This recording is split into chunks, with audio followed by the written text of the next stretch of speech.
So, when it comes to business success, there are certain elements that lead to success. Again, that was. This is starting to sound like a Kamala word salad.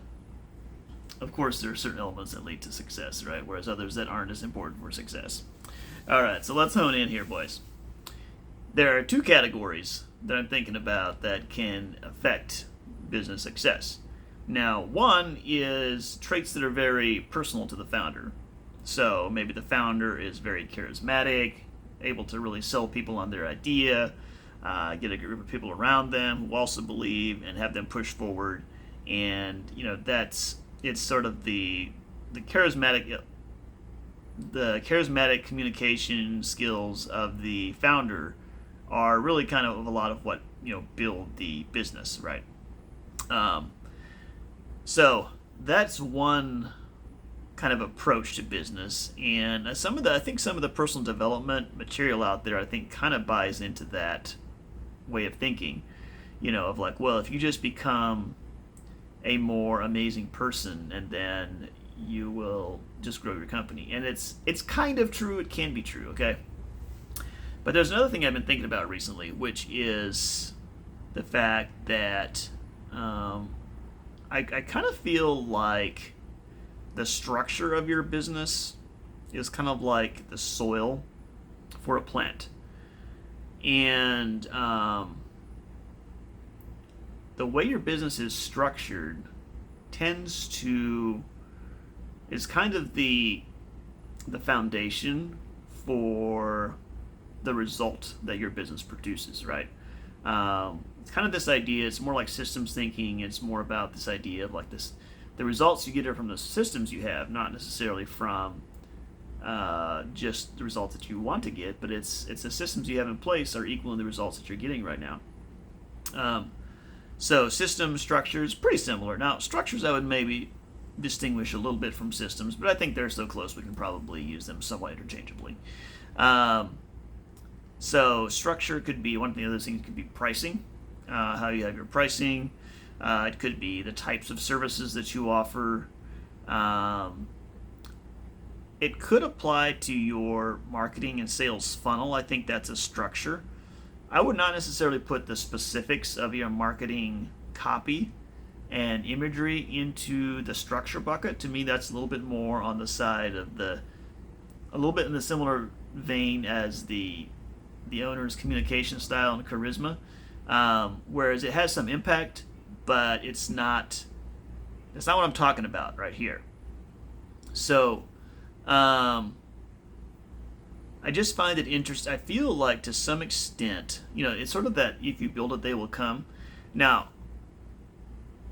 the thing is, right, you have to build something that the marketplace wants, or they won't come, right? But what you build determines if they come, how much they come, and who comes, right? So, if you build a restaurant with lots of arcade games, fun items on the kids menu, and maybe pop music blaring, or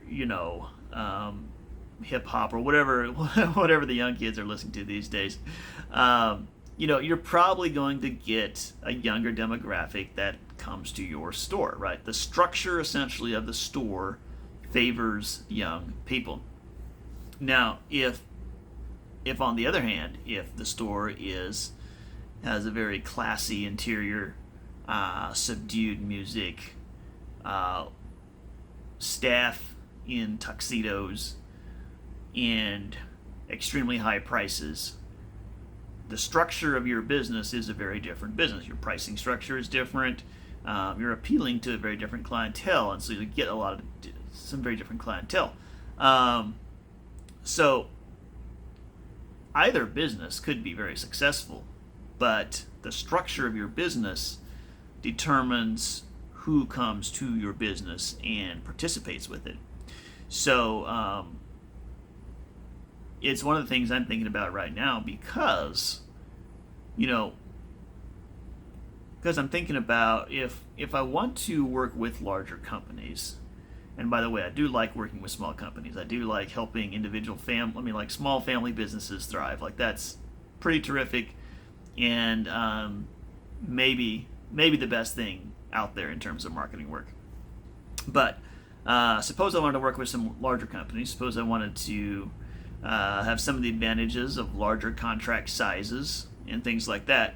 And then I have to ask the question, well, is my company structured in such a way that a larger business would want to hire me, would want to do business with us, right? Would it feel, if they step into my restaurant, so to say, would it feel like they're at the right place? Would my pricing be congruent with what they're expecting? Would the staff that I have available to work with them, would that be what they're expecting? Would the products that I'm offering be what they're expecting? So while there are various constraints on a business, and while charisma and flashy marketing and things like that can sometimes somewhat overcome structural issues, on the whole, I think structure is way underrated. And so having a structure that makes sense to your market, I think, is perhaps like the determining factor for what type of business you actually end up running. I do believe that the soft skills are important. The marketing copy, all that stuff has its impact. I think fundamentally it kind of goes down to this. Let's think about the sales process as an example of this. So, let's say you're selling a car, okay? And let's say you're a car salesman, right? You have two car salesmen, right? You have a car salesman who's extremely charismatic. He's a great talker. He can connect with people instantly. People just like to work with him.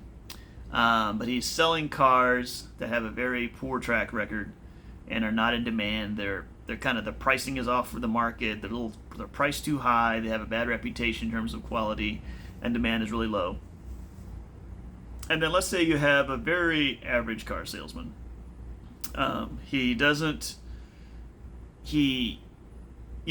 get the job done, but he's nothing special. Like, he's not what you would call an A player. He's just kind of one of your regular B and C guys. And but he works at a dealership where the cars have been incredibly hyped by the media. There is a ton of kind of native fan base and desire for this vehicle. The pricing, nobody can quite believe how well these vehicles are priced, and the only issue is that the manufacturer is having trouble keeping up with demand. And so you have that guy, your average B level sales guy, selling these cars that just jump off the lot. Who's going to be more successful? And I think the answer is pretty obvious. It's probably your average Joe salesman who is selling the really hot item, compared to the terrific A-player salesperson who's selling cars that have very low demand. So it's the structure, right? It's the fit between the marketplace and the product. It's the way the product is sold, and when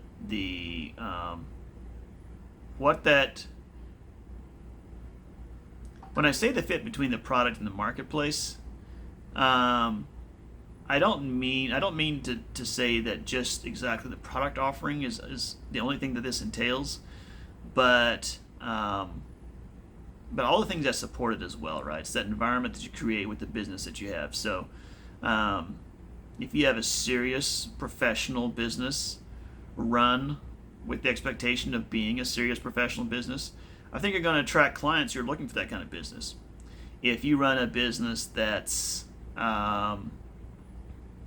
it's kind of your side gig, you'll attract, I think, clients who want someone, for whatever reason, they're kind of looking for a small, casual provider of the goods, but they're not really interested in they don't care if it's not the big professional company.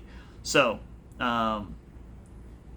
basically, it's kind of this theory that in the same way that who you are as a person has a lot to do with who your friends end up being, because you tend to kind of, certain people just like you, other people just don't. In the same way, who your company is, the structure of your company, your pricing, your products, your organization, your culture, these things all tend to attract a certain type of client. And it may be, now this is a marketer saying this, but it may be that structure is more important for the success of your business than your marketing itself.